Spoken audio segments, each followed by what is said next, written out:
녹화하도록 하겠습니다. 네, 마사타케 인류세 철학이란 책 이제 뒷부분을 하고요. 지금 마사타케의 책이 한 권 더 번역이 됐어요. 인간 이후의 철학이라는 책도 있습니다. 근데 인간 이후의 철학은 조금 더 학문적이고 자세하고 훨씬 더 저는 이제 이 마사타케 어떤 사유의 어떤 흐름을 쫓아가기 되게 좋았던 것 같아요. 내용은 조금 더 어렵습니다. 그 책에는 그레이엄 하만이라든가 메이아수, 뭐 티머스 모턴이라고 하는 오늘날 소위 이제 신유물론, 사변적 실제론자들의 논의가 많이 담겨져 있고요. 그 인간 이후의 철학 마지막 챕터가 아렌트와 차크라바르티고 그 마지막 챕터를 확장한 게 인류세의 철학입니다. 그래서 이제 마스타케의 그 어떤 사유의 흐름을 전체적으로 조망하는 데는 그 인간 이후의 철학이 좋은 것 같고, 하지만 이제 마스타케의 진짜 핵심 내용은 인류세의 철학이라고 하는 책이 좋은 것 같아요. 그래서 저는 아무튼 마음에 듭니다. 마사타케의 논의가 굉장히 마음에 들고 조금 약간 문학적이긴 해요. 근데 이제 제가 아까 말씀드렸던 것처럼 티모시 모턴이라고 하는 학자의 책이 굉장히 문학적이에요.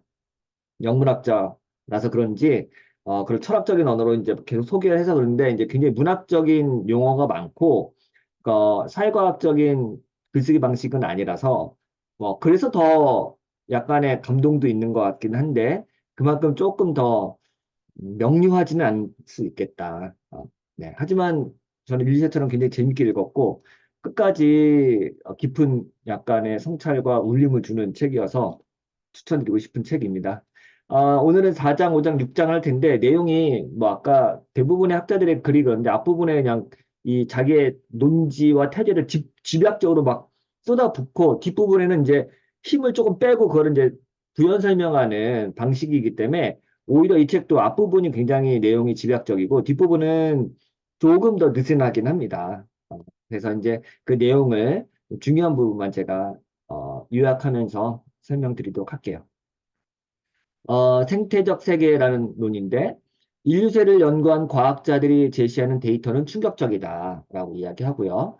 산업혁명, 그러니까 19세기 이후부터 현재까지 인간 활동에 대한 그래프는 모든 지표가 급격하게 상승하고 있으며 특별히 제2차 세계대전 이후 1945년이죠. 그때부터는 폭발적으로 증가했다. 그래서 이제 인류세를 말하는 과학자들은 사실은 1945년을 제가 강조한다고 말씀드렸고요. 왜냐하면 그때부터 핵실험이 보편화돼서 모든 지구의 지표면에 핵진이라고 하죠. 그것이 이제 검출되기 시작했다라고 하는. 그래서 이제 인류세의 시작을 45년으로 잡고 있고, 이거는 만약에 만 년 이후에 외계인이 지구에 왔을 때 그 45년이라고 하는 해를 이 지표면에 지층을 검사하면서 추출할 수 있다. 그 정도로 이제 확실한 증거가 이제 지표면에 남아 있는 거죠. 예, 그래서 지질학자들은 지층을 보고 연구를 하니까 그러니까 그만큼 이제 강렬한 흔적을 남겼다라고 하는 겁니다. 근데 이런 데이터가 주는 엄청난 충격에도 불구하고 현실에서 그것을 체감하고 느끼는 정도는 그리 크지 않다.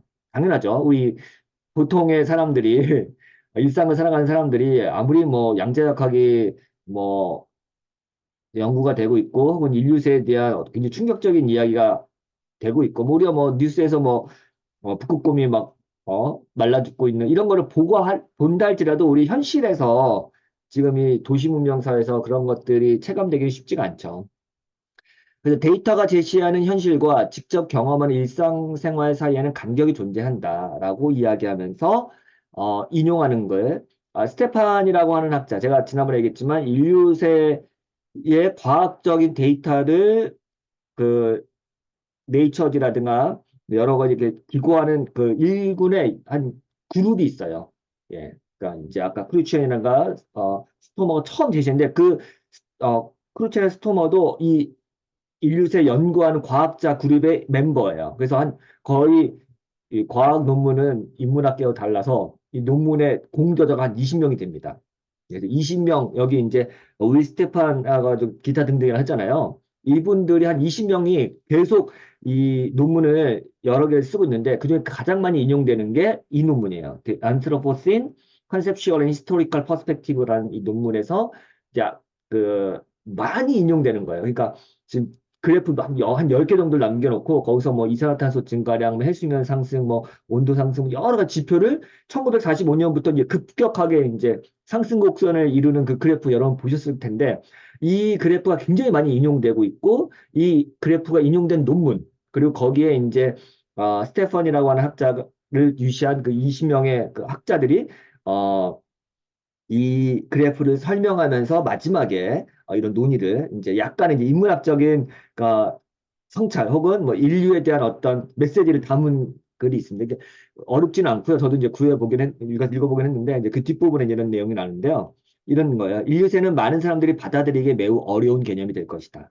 기후변화에 대한 의심은 한층 더 고조되고 있지만 그것은 증거와 설명에 관한 과학적 논쟁이라기보다는 신념과 가치관에 의해 냉소적인 자기이익에 의해 심각하게 왜곡된 규범적 논쟁으로 전개되고 있기 때문이다.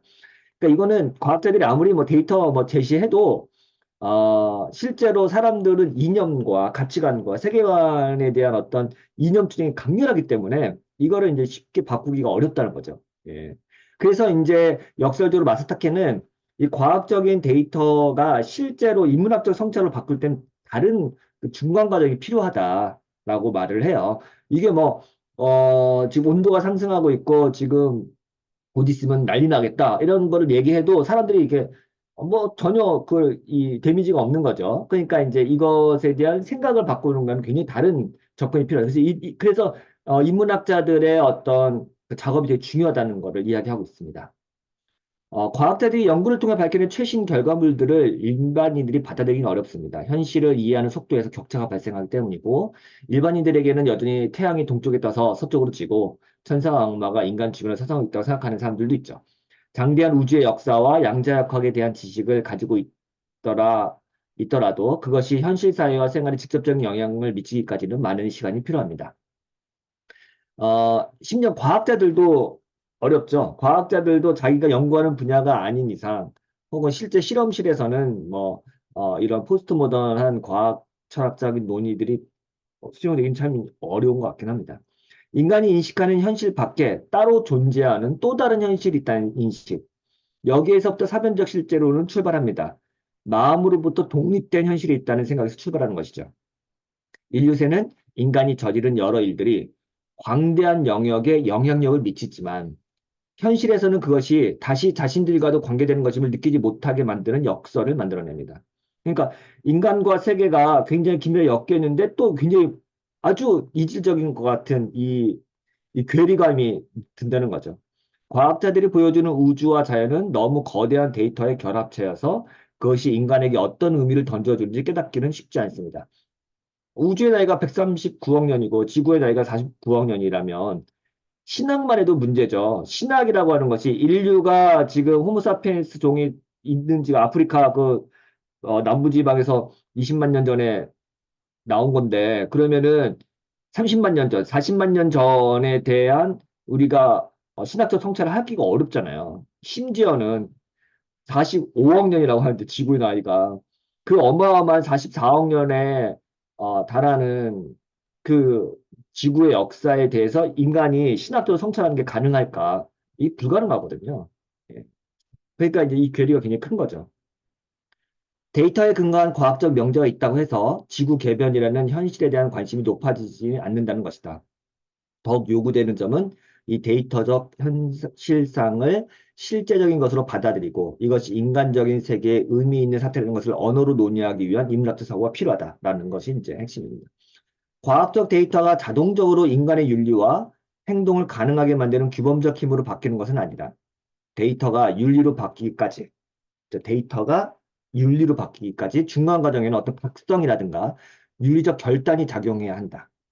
여기서 인문학적 사유가 개입하는 것이고 마사타케는 취약함, 프레질, 깨어짐, 연약함 뭐 이런 것들에 대한 사유가 현실을 직시하는 중요한 계기가 된다고 말합니다. 마사타케는 티모시 모턴의 취약함에 대해서 다음과 같이 설명합니다. 지금 그 티모시 모턴의 리얼리스틱 매직이라는 책은 2013년인가 나온 책이고 우리나라 말로 번역이 돼 있어요.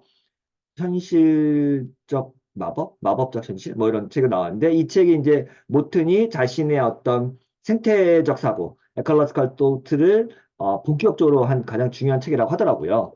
그리고 이제 현실과 인간의 지각의 인과적 관계, 그 어떻게 영향을 미치는가 이런 것들을 이제 아까 얘기했던 광대한 우주의 어떤 사물의 역사와 인간의 인식이 괴리가 굉장히 많은데 이것이 어떻게 이제 도달하느냐, 어떻게 인식되느냐, 어떻게 이것을 인간이 인문학적으로 사유할 수 있느냐에 대한 어떤 인과론적인 설명이라고 합니다. 이 책이 이제 굉장히 중요한 책이라고 하고, 저는 아직 읽어보진 않았지만, 네, 필요한데 여기서 이제 중요한 인용구, 그러니까 188쪽에 있는 이 인용구가 굉장히 많이 인용이 되더라고요. 읽어보면은 존재하기 위해서 사물은 취약하지 않으면 안 된다.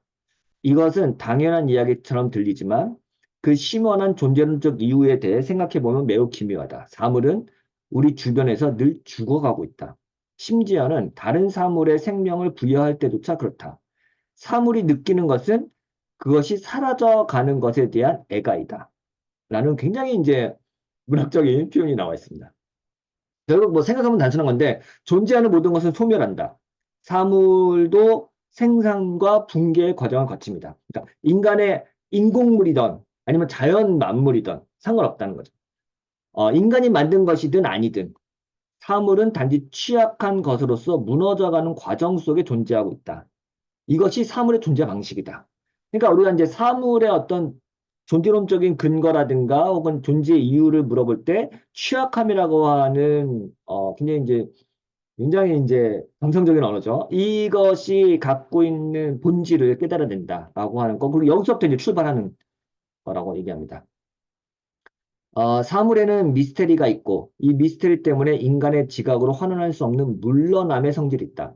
그리고 이 미스테리, 즉 지각으로 환원할 수 없는 성질은 분명히 존재했지만 어느새 사라져버린 사물들이 마치 잔향처럼 풍기는 흔적 혹은 발자국과 같다고 하였다. 이 잔향과 흔적 그리고 발자국은 우리가 완전히 알 수도 없고 말할 수도 없는 것들로 존재한다. 즉 그것들은 우리가 알거나 말하는 것을 벗어나고 넘어서 있으면서도 여전히 완전한 문은 되지 않은 채 거기에 있는 인간의 주변을 맴도는 것으로 존재한다. 어, 그래서 이제 데리다의 유령론이라고 하는 자본주의라고는 유령이 떠돌고 있다라고 하는 데리다의 유명한 말이죠. 이 유령론이라고 하는 것은 사실은 어떤 사물이 존재했다가 사라졌을 때 그 흔적과 잔향과 냄새와 혹은 어떤 촉각적, 미각적인 효과들이 여전히 남아있다. 흔적이 남아있다는 거고, 사실 이거를 이제 카프토 같은 사람들이 흔적으로서의 신을 이야기하는 거죠.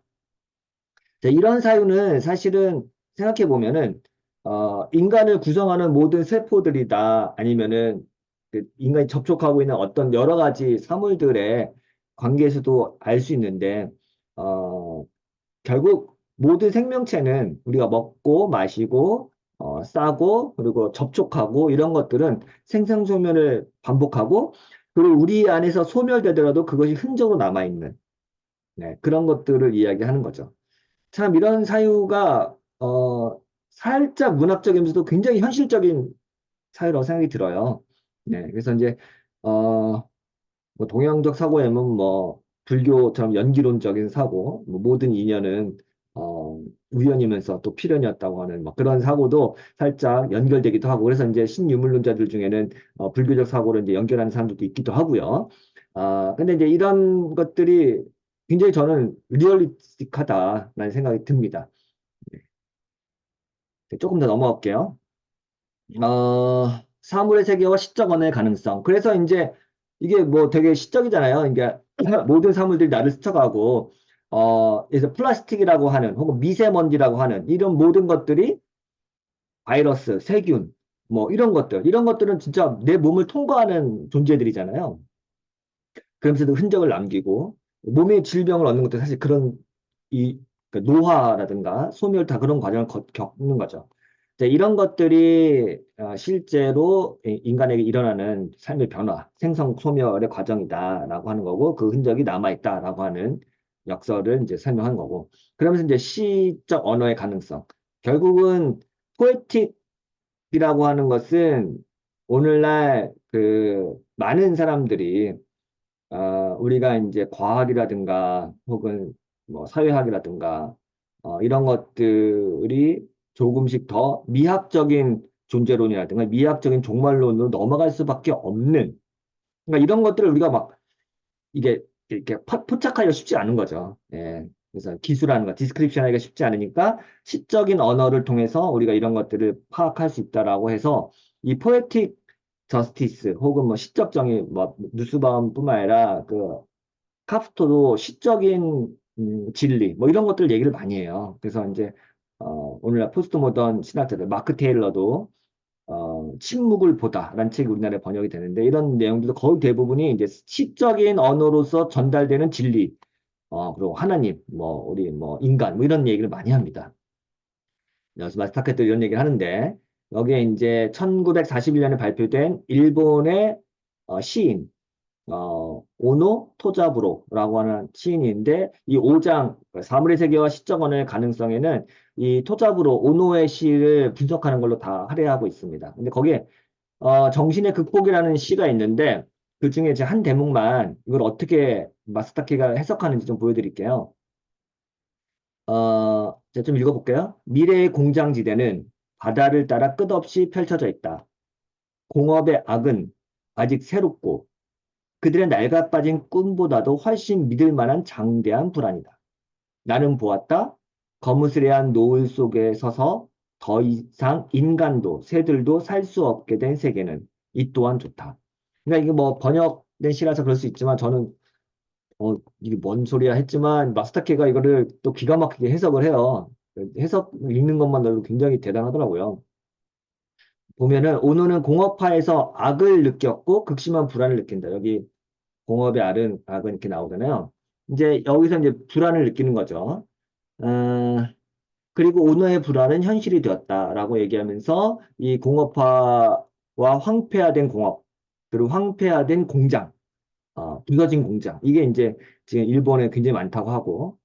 근데 여기서 오노는 이런 절망과 불안이 나쁘지 않았다고 하면서 오히려 긍정한다. 여기 보면 더 이상 인간도 새들도 살 수 없게 된 세계는 이 또한 좋다. 이렇게 얘기하잖아요. 왜 그럴까? 그러니까 여기에 그 마스타케가 하는 것 중에 하나가 그들의 낡아 빠진 꿈이란 대목. 네, 체크하면. 네. 그들의 낡아 빠진 꿈보다도 훨씬 믿을 만한 장대한 불안. 여기서 낡아 빠진 꿈이 뭘 보여주냐면 인간소의 극복. 그러니까 소위 인문학의 어떤 목표를 근대화가 만들어낸 인간 소외를 극복하고자 하는 여러 가지 활동들, 저항들, 뭐 이런 것들이 굉장히 중요한 인문학의 테마잖아요. 근데 이런 거라든가, 혹은 자연 보호, 이런 관념적인 슬로건이 낡아빠진 꿈이라는 거예요. 네, 그래서 그런 슬로건은 더 이상 위로와 힘을 주지 못한다는 거죠. 그래서 낡아빠진 꿈을 계속 반복하는 것은 결코 대안이 될 수 없다. 그러니까 지금의 우리의 위기와 상황과 절망을 극복할 수 있다. 이렇게 해서 극복하자라고 하는 그 희망적인 서사, 혹은 저항적인 담론, 혹은 어, 어쨌든 이 희망의 윤리, 이런 방식은 대안이 될 수 없다고. 서정적이고 낭만적인 꿈은 예전에 유기체론. 유기체론인 게 뭐예요? 인간과 자연과 사물이 연동되어 있다고 하는 그 유기체론. 이게 낡아빠진 꿈이고, 전 근대적인 공동체주의. 이런 거 많죠. 근대의 폐해와, 잘못을 극복하기 위해서, 새로운 공동체론 주장하는 사람들도 있고, 이런 것들 돌아가자 얘기하는 것이 다 낡아빠진 꿈이라는 거예요. 이제는 그런 꿈도 붕괴되고 허물어지고 있다. 섣부른 희망은 존재하지 않는다는 걸 깨달은 것이죠. 어쩌면 오노는 적극적인 행동의 계기를 박탈당하고 더 이상 상상 속에서도 조작 불가능한 현실의 급류 속에서 응시하는 일이 강요된 것이 아닐까. 그래서 여기 이제 장대한 불안이다. 나는 보았다라고 하잖아요. 응시한다. 그러니까 지금 인간이 할 수 있는 유일한 행동이란 거는 이걸 그냥 응시하는 거죠. 응시했을 때 이제 붕괴되는 걸 보는 거고 이제 이거에 대해서 이제 현실을 이제 받아들이는 상황입니다. 이렇게 얘기해요. 오노의 행동의 여지가 박탈되어가는 상황에서 그래도 할 수 있는 일이 무엇인지를 모색하다가 응시하기를 선택하였다. 장소의 사물성은 정신의 덮개가 벗겨진 곳에서 감지된다. 장소의 사물성, 그러니까 concrete reality, 구체적인 현실은 언제 드러나냐? 정신의 덮개, 그러니까 온갖 낡은 이념들, 꿈들, 혹은 관념적인 슬로건들이 벗겨진 곳에서 감지된다. 그러니까 직시하는 거죠. 예. 우리는 걷고 듣고 냄새 맡는 것과 같은 신체 활동을 통해서 장소의 사물성을 감지한다. 오너의 시어는 신체적 활동과 직결되어 있다. 그의 시는 장소의 사물성에 대한 신체의 감도를 자극하고 일깨운다. 그리고 사물성이 감지되는 장소는 인간의 생활과 조화된다고 여겨지는 유기체론의 전체와는 다르다. 장소에는 정신으로 표상되는 유기체론적 전체로는 파악하기 어려운 막연함이 있기 때문이다. 라고 하면서 이야기를 합니다. 여기서 정신의 덮개는 유기체적 전체론, 뭐 오래된 공동체론이라 할 수 있죠. 더 나아가 자연과 인간의 조화나 연합을 꿈꾸는 생태적 우주관, 혹은 만물의 회복을 꿈꾸는 기독교적 종말론일 수도 있겠습니다. 근데 이런 유기체적 전체론은, 그러니까 소위 이제 그 토마스 벨이라든가 샤르댕 같은 사람들은 이런 거잖아요. 그러니까 인간의 그 생명의 역사를 이야기하면서 마치 이제 아리스토텔레스의 목적론처럼 지금은 뭐 재앙과 전쟁과 갈등과 폭력과 여러 가지 것들이 얽혀가면서 그 생성과 소멸과 적대적인 관계들이 얽혀가면서 이제 계속해서 진전하지만 결국에는 최종적인 통합을 이룬다든가 혹은 최종적으로 이것이 또 완성되어가는 이레네우스의 이제 성장에 관련된 진통을 겪어 성장을 이루어 갈 거라고 하는 뭐 구태의학과 해결대안적인 역사관이 있지만 그 이후에도 생태적인 환경운동가들도 이런 생각을 갖고 있었어요. 결국은 이제 뭐 가이아연도 마찬가지죠. 지구 어머니 가이아가 이 모든 그 역경을 품어내서 다시 이제 새로운 생명체를 탄생시킬 거라고 하는 일종의 이제 비관적인 역사관이지만 동시에 마지막에 낙관적인 것으로 끝맺는 그러니까 종합과 통합의 역사로 이제 완성될 거라고 하는 이런 사상들. 그게 이제 유기체적 전체론이고, 우리가 소위 포스트 모더니스트들 이후에, 그러니까 근대화 이후에 홀리즘이라고 하는 전체론적 조망, 이런 거. 혹은 이런 얘기도 될 수 있죠. 전체는 부분의 합보다 크다. 아시죠? 모노라고 하는 그 과학자가 쓴 책 중에 전체는 부분의 합보다 크다. 이 말이 갖고 있는 모순을 얘기한 거예요. 이해하셨어요? 그러니까 개별 사분들은 우리가 이제 존재론적으로 각자 존재하지만 이것들이 결합하고 이탈되고 접촉하고 하면서 또 새로운 것이 창발되는 것. 그 전체는 이 개별 사물들보다 더 큰 어떤 것을 갖고 있다고 하는 사고. 이게 이제 유기체적 전체론이거든요. 이거는 아니라는 거예요. 그래서 오히려 반대로 얘기한다. 이건 티머스 모튼이 얘기하는 건데 전체는 부분의 합보다 작다. 부분의, 아, 부분이 전체보다 더 크다. 라고 얘기하는 거예요. 부분의 합은 전체보다 더 크다. 예. 이게 많이 이제 바뀌는 거예요. 그러니까 제가 얘기했지만 이런 신유물론적 사고나 뭐 사회적 이런 걸 제가 정확하게 아직까지는 공부 중에 있지만, 인류세와 관련된 담론에서는 확실히 포스트 모더니스틱한 사유하고는 선을 긋습니다. 다른 것 같아요. 그래서 제가 지난번에 얘기했지만 메타모더니즘이라고 하는 얘기도 나오고 뭐 여러 가지 뭐 새로운 이름으로 이제 이런 학술 운동들을 이제 이름 짓곤 하는데 여전히 이제 다른 개념들이 많이 나오고 있습니다. 근데 여기서 이제 이런 유기체론적 전체론은 구체적인 장소를 상실한 유토피아. 그야말로 공간을 상실한 부유하는 부초와 같은 개념이다. 장소에 뿌리를 내지 못한 이념, 고향을 상실한 세계화, 장수의 구체성을 잃어버린 하나님 나라라고 할 수 있다. 이건 뭐 제 그냥 만들어낸 말인데 마스타케는 이런 정신의 덮개가 벗겨진 곳에서 사물성이 감지된다고 말하고 이때 비로소 보이는 현실 세계가 있다라고 말합니다. 그러니까 현실은 붕괴의 현실이에요. 취약하고 무너져 내린 현실을 직시하는 것. 근데 이거를 어떤 방식으로든 이제 종말론적인 목전론적 사고라든가 혹은 전체론적인 어떤 이념으로 덮어씌우는 거는 현실을 보지 못하게 만든다라고 하는 겁니다. 생태적 공존은 조금 두리뭉실한 내용이라고 저는 생각했지만, 그래도 한번 읽어보면, 결론적으로 인류세 시대의 인간은 공존 공간의 창출을 통해 새로운 삶의 조건을 만들어야 한다고 주장합니다. 그런데 이런 공존 공간은 앞서 말했듯이 인간이 안정적인 장소를 확보했다고 착각하는 순간 그 자체의 한계를 부수는 곳에서 나타날 수 있는 공간이다. 그러니까 이 장소성이 되게 이제 중요한 것 같고요. 왜냐하면 이제 마스타케가 사실은 공공권, 공공성에 대한 일본의 이제 공공천학이 굉장히 이제 활발하게 많이 전개되고 있는데 거기에 이제 장소성과 공공권이라고 하는 거는 결국 이제 퍼블릭 스퀘어라고 하는 굉장히 이제 공간학적인 개념을 토대로 발생했기 때문에 이 공간에 대한 논의가 굉장히 많이 있는데 이 공간은 유동적이고 혹은 부서지기 쉽고 취약한 공간이라고 하는 사유에서 나온 것 같아요. 그때 비로소 이게 열릴 수 있다, 개방된다 이런 얘기를 갖고 있는 것 같아요. 그래서 이제 여기 보세요. 인간이 안정적인 장소를 확보했다고 착각하는 순간 그 자체의 한계를 부수는 곳에서 나타날 수 있는 공간이다. 한계 상황에서 경계가 무너지고 붕괴되는 경험을 통해 드러나는 공간. 이 공간이 바로 공존 공간이다.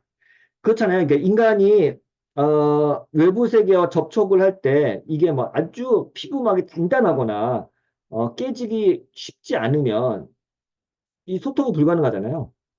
그러니까 인간 취약하다는 거는 그만큼 나를 들락날락하는 존재들이 많다는 거죠. 그러니까 취약하다는 것 자체가 사실은 소통의 근거가 된다라고 하는 말이기도 합니다. 읽어보면 건강하고 문화적인 인간 생활 영역 안에 몸을 둘 수 있을 때 사람은 이 영역이 무언가에 지탱되고 있음을 인식하지 못한다. 다시 말해 무언가를 배경으로 해서 자신의 생활 영역에 존립하고 있음을 인식하지 못한다. 경제적, 문화적 근대화와 함께 형성된 생활 영역을 그것만으로 자족적으로 성립한 것으로 이미지되는 사고와 감성의 관습이 동요되지 않고 유지되는 한 거기에서 사람은 이 영역까지 포함하면서 드넓게 펼쳐진 세계를 생각하지도 않고 그것을 그리워하지도 않으면서 평소와 다름없이 살아간다. 이게 이제 자기 완결적 인간, 자기 완결적 세계를 갖고 있는 근대적 인간의 한계예요. 그럼에도 불구하고 어떤 사정으로 안정적인 생활 영역의 취약함을 알게 된 사람은 안정적인 생활 영역의 협소함, 이 영역을 둘러싼 세계의 넓이와 허망함을 느끼고 생각하게 됩니다. 네.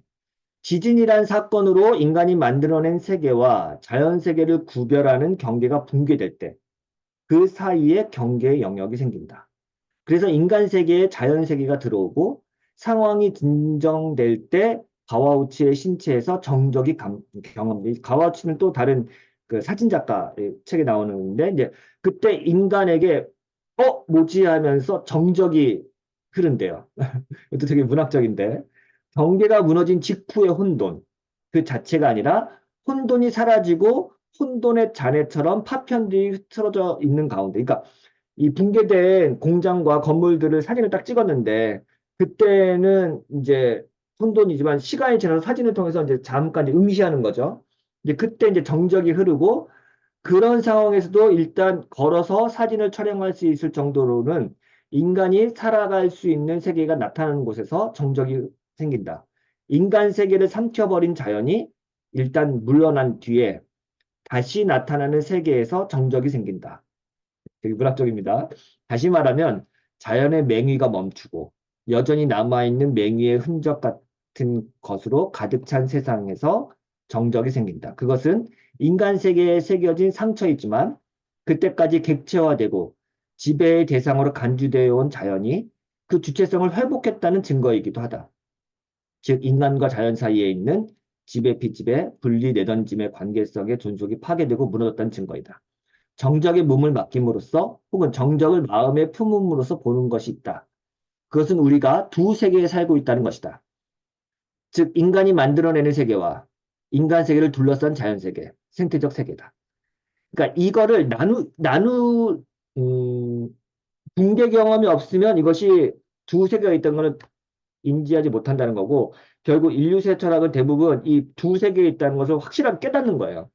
그지만 이 깨닫는 거는 두 세계가 있는데 이 두 세계가 또 엮여 있다는 것을 그 다음에 이제 깨닫게 된다는 거죠. 나를 둘러싼 세계에 영향을 받으면서 살 수밖에 없구나. 나의 존재 근거라고 하는 자연 세계와 이 사물 세계에 내가 의해서 지탱받고 있구나라는 것은 분리 다음에 이제 깨닫게 된다는 거죠.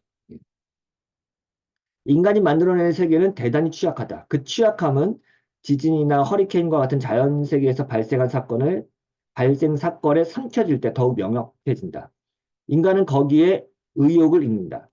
그것은 단지 자신들이 만들어낸 세계뿐만 아니라 자신들의 사고 그리고 언어가 자신들이 살아온 세계에서 얼마나 무력하고 공허한 것인지 깨닫게 해주는 순간이기 때문이다.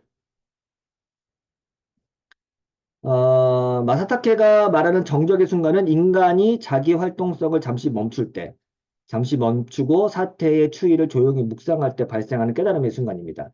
인간이 자연과 얽혀 있다는 것을 알면서 동시에 서로 구분된 존재라는 사실을 아는 것은 이 정적의 순간 가능해집니다. 인간과 자연이 공존하고 있으며 서로의 모습을 인식할 수 있는 순간, 그것은 잠깐의 정적을 통해 가능하다고 말합니다.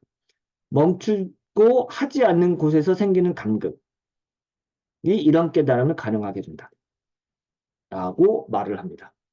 굉장히 문학적인 방식으로 설명을 했지만 사실은 이 시적인 언어를 통해서 인간이 존재하고 있는 장소성의 구체성 그리고 그 둘러싼 세계를 인식할 수 있게 하는 어쩌면은 이제 저는 이제 이거를 종교적인 언어로 좀 이렇게 바꾸면은 정적이라고 하는 게 침묵일 수 있고 이 침묵을 통해서 인간이 깨달음을 얻고 뭐 이게 뭐 불교든 기독교든 어떤 뭐 명상의 수행이든 깨달음을 얻고 아 인간이 어떤 존재구나 세계는 어떻게 생성되고 소멸되는구나를 깨닫게 되는 그 각성의 순간이거든요.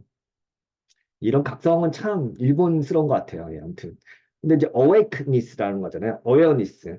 awaken은 이제 각성이고 awareness는 인식하는 건데 이제 awareness는 커그니티브가 또 다른 거죠.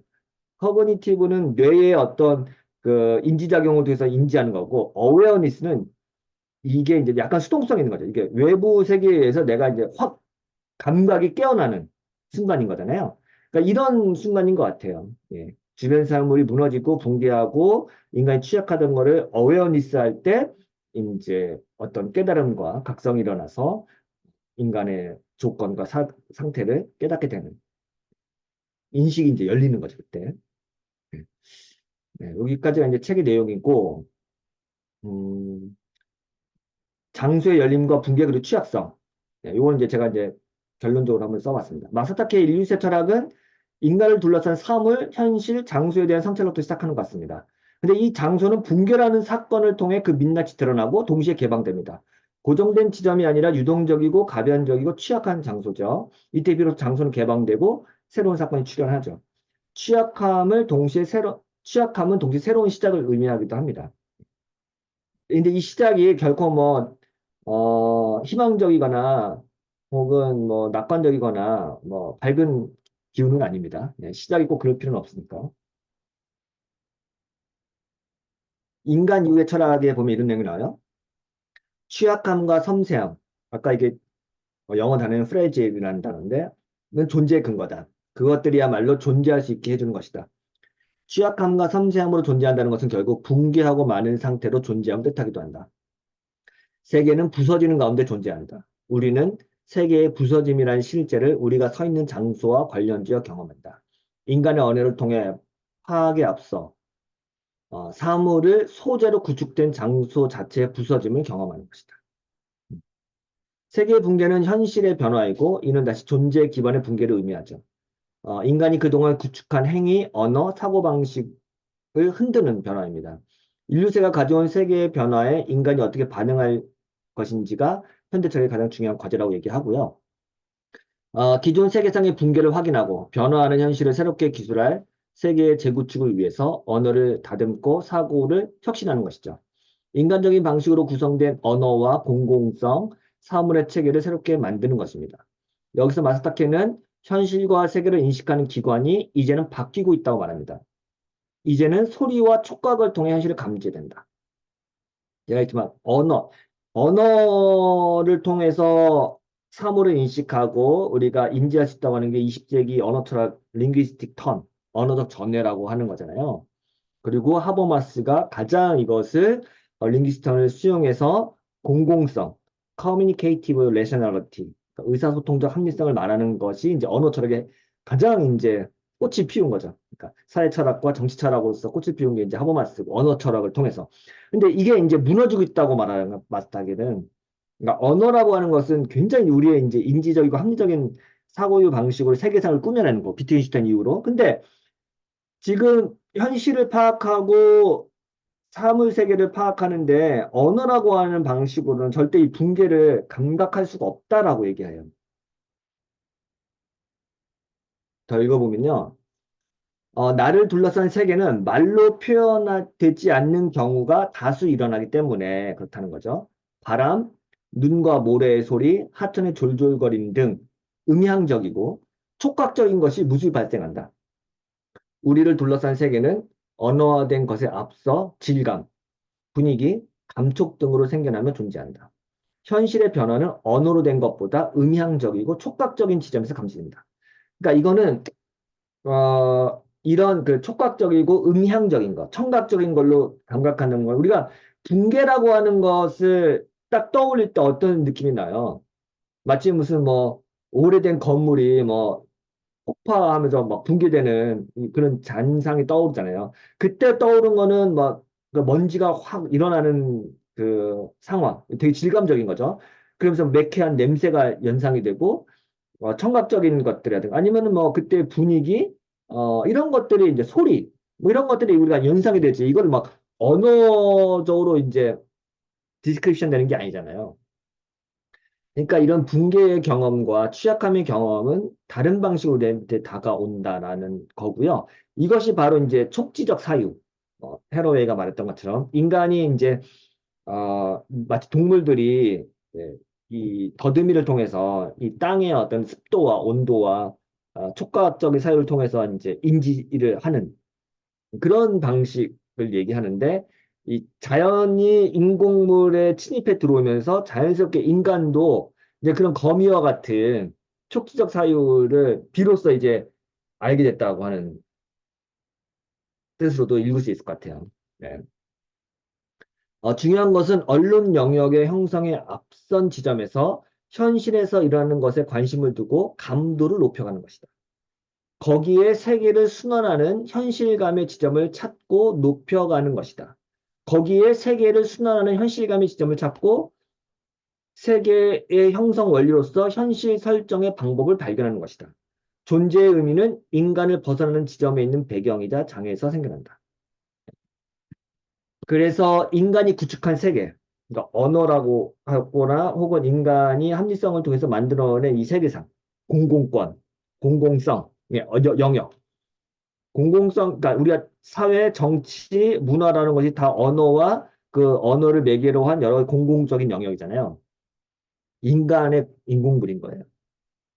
근데 붕괴를 통해서 자연이 인간의 영역에 들어오고 그러면서 동시에 인간이 자연을 감지하고 인식하는 기관은 더 이상 인간을 중심으로 한 언어적 공공권이 무너지는 것을 경험하게 되는 거죠. 그래서 이 인간 이후의 철학에는 마스타케가 하버마스의 공공권을 비판을 많이 합니다. 비판한다기보다는 이제 그게 이제 실효성이 끝났다라고 이야기를 하는 거죠.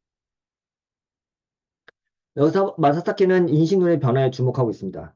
언어로 구성된 기존 세계상의 붕괴를 이야기하고 있는 거죠. 그리고 이런 기존 세계상의 붕괴는 동시에 공공권의 붕괴로 이어집니다. 해결의 상호 주관성이라든가 하버마스의 소통 합리성과 같은 기존의 인식론적 방법으로는 현실의 사물이 변하는 질감을 제대로 포착할 수 없기 때문입니다. 붕괴와 취약성으로부터 새롭게 구축된 장수의 열림은 언어로 모두 담아내기 어려운 질감을 가지고 있다는 소리입니다. 따라서 음향적이고 촉각적인 사고가 필요합니다. 그리고 이런 장수의 개방성과 취약함에 대한 사유는 모턴을 통해서 더 정교하게 다듬어집니다. 혹은 뭐 모턴을 통해서 이제 아마 마스타케가 이제 영감을 얻은 거겠죠. 모턴에 조금 제가 지금 공부하고 있어서 조금만 이제 소개를 하면은 모턴은 이제 인류세를 하이퍼 오브젝트, 오브젝트는 객체의 대상이잖아요. 근데 하이퍼 오브젝트가 있다. 그 지금 하이퍼 오브젝트 시대다라고 얘기하는 거죠. 즉 인간의 인지 범위를 초월하는 거대하고 분산된 사물들이 인간의 삶에 심대한 영향을 끼치는 시대. 네. 어브젝트는 서브젝트가 오브젝트를 규정하잖아요. 퍼셉션 하잖아요. 파악할 수 있잖아요. 근데 하이퍼 오브젝트는 인간이 못하는 거예요. 이게 너무 거대하고 분산돼 있어서. 그런 존재가 지금 있는 세계라는 거죠. 이런 인류세에서 사물의 취약성 개념은 더욱 중요해집니다. 모터는 인간의 조건은 인간이 거주하는 공간, 둘러싸인 곳, 즉 장소성에 대한 사유에서 출발합니다. 그런데 이 장소는 죽음이나 소멸을 통해 그 정체가 드러납니다. 취약한 것, 붕괴되기 쉬운 것, 섬세한 것, 정할 수 없는 것이 장소의 특징이죠. 하이퍼 오브젝트라는 책은 우리나라 말로 번역이 됐습니다. 그냥 아마 하이퍼 오브젝트 이렇게 그냥 번역이 됐을 거예요.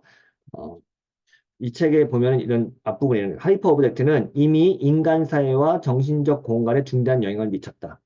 하이퍼 오브젝트는 내가 세상의 종말이라 부르는 현상의 직접적인 원인이며 디나이얼리즘, 부정주의와 묵시론적 환경주의를 모두 쓸모없게 만들었다. 하이퍼 오브젝트는 이미 위선과 약함, 절름발이라는 새로운 인간 단계의 도래를 알렸다. 이게 제가 아까 얘기했지만 문학자라서 굉장히 뭐 은유적인 표현을 많이 씁니다. 이 용어들은 본 연구에서 매우 특정한 의미를 지니며 나는 이를 깊이 탐구할 것이다. 위선은 메타 언어의 불가능성 조건에서 비롯된다. 내가 설명하겠지만 생태적 비상상태로 인해 우리는 이제 이 조건들을 새롭게 인식하게 되었다. 약함은 현상과 사물 사이의 간극에서 비롯되며 초객체가 이를 불안할 정도로 가시화한다. 그리고 절름발이는 모든 실체가 취약하다는 사실에서 비롯되며 하이퍼 오브젝트가 이 취약성을 두드러지게 만든다. 하이퍼 오브젝트는 또한 인간의 예술과 경험을 변화시키고 있다. 우리는 지금 내가 비대칭의 시대라고 부르는 시점에 있다. 사물의 본질과 현상 사이의 균열이 존재하기 때문에 사물은 존재 그 자체와 존재하지 않은 그 자체 사이에 매달려 있다. 이를 받아들이지 않으면 사물이 가능하기 위해 다른 실체를 필요로 하는 현실에 갇히게 될 위험이 있으며 이는 어떤 형태의 훼손이나 과도한 훼손으로 이어질 것이다. 시간, 공간, 인과성을 갖기 위해 필요한 모든 연료는 하나의 사물 내부에 존재한다. 그러니까 마치 이런 거예요. 그러니까 바이러스와 세균을 생각하면 돼요. 혹은 플라스틱을 생각하면 돼요. 플라스틱이라고 하는 대상은 우리가 직접 만나는 이런 주변에 있는 거지만 굉장히 이제 추상적인 존재예요. 인간이 만들어냈지만 지구를 덮을 만큼 광대하고 또 분절되어 있고 그러면서도 인간의 피부에 접촉해 있는 거예요. 인간의 내부를 투과하고 있는 거예요. 마치 미세먼지와 같은 거죠. 미세먼지는 뭐예요? 이 공장에서 뿜어내는 연기가 내 폐에 그냥 자동으로 들어서 이게 나하고 미세먼지가 분리가 돼요. 세균도 마찬가지죠. 박테리아도. 그러니까 이런 존재들은 우리가 이렇게 딱 포착하기가 어려운 거죠. 왜냐면 이제 보편적이면서 동시에 개체 내부에 아주 그냥 딱 달라붙어 있는 거죠. 찐득이처럼. 그래서 찐득이 표현을 많이 쓰죠. 예. 인간이 조절하거나 통제할 수 없는 하이퍼 오브젝트는 인간이 무기력하다는 걸 알려줘. 왜냐면 제가 제 능력으로 플라스틱이라든가 세균을 떼낼 수 있어요? 이게 막 딱 착근돼 있는데? 그거 불가능한 거거든요. 오히려 무기력을 강화하죠. 인간이 어찌할 수 없는 존재들, 수은, 방사성 입자, 돌연변이 세포 같은 존재들은 우리 주변에 가까이 있으면서 동시에 우리 피부에 스며들어 있습니다. 이러한 하이퍼 오브젝트는 인간이 느끼는 시간과 공간과는 전혀 다른 역사를 가지고 있고 그 역사 속에서 인간을 빨려 들어갑니다. 인간은.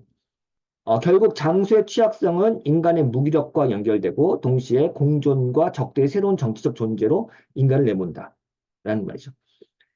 그래서 이제 하이퍼 오브젝트라는 말은 사실은 이 거대한 자연을 인간이 경험하면서 동시에 그걸 통해서 변화되는 인간의 사유, 존재 방식을 말하는 겁니다. 네. 이것을 이제 우리는 당연히 그냥 뭐 흙으로 돌아가서 흙으로 간다 이런 정도로만 생각했죠. 이게 이제 옛날에 고대 방식 아니겠어요? 근데 그 정도의 수준이 아니라 인간이 인공적으로 만들어낸 것뿐만 아니라 이 광대한 지구의 역사 혹은 우주의 역사가 인간에게 이제 신체적으로 다가오는 그 거대한 거를 감당하기 시작한 거고 그게 이제 내가 이걸 우리가 인간이 어떻게 할 수 없다는 무기력함에 빠지게 되는 거죠. 그러면서 동시에 우리는 이런 존재들과 어떤 방식으로 공존하고 혹은 또 저항하고 싸워야 될 것인가에 대한 이제 큰 프로젝트죠. 그래서 이건 인간, 세계, 자연, 사물, 인공물 이런 것들이 이제 복합적으로 연결되기 때문에 오늘날의 인간론이라는 것은 사실은 세계와 굉장히 맞물려 있는 그런 방식이다라고 할 수 있겠습니다. 네, 오늘은 여기까지 하겠습니다.